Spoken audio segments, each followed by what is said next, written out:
大家好，我是小敏。冬季气候干燥，很容易上火咳嗽，因此我经常会给家人做一款润肺止咳汤。今天就跟大家一起分享一下。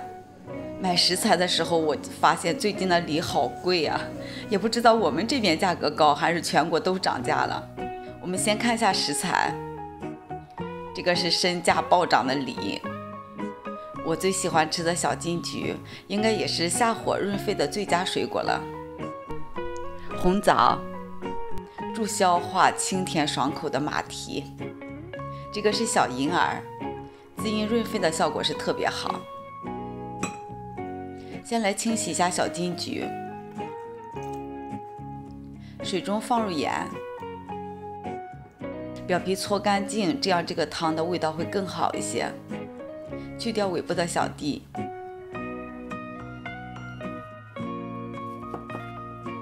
银耳的根部要去掉。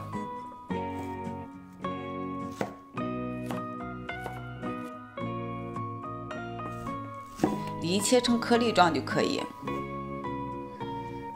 马蹄用削皮刀把它的皮去掉。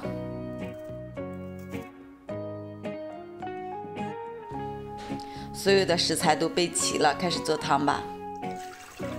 炖甜汤最好用一个砂锅，放入除了冰糖以外的所有食材，用中小火来炖30分钟。30分钟之后大概是这个样子，水果的颜色还是很鲜艳的。我们放入冰糖，转成小火继续来炖20分钟。这是炖好后的，可以看出来每一种食材已经失去了原有的亮丽色泽，它已经变得很透亮，这就说明它们的味道已经融为一体了。冬日里这样一碗热乎乎的甜汤端给家人，你送去的不仅是一份温暖，更是一份满满的爱意。这么简单的一款汤，大家都可以试着做一下。我是小敏，非常感谢您的观看。如果喜欢我的视频，记得关注和转发。下期我们再见。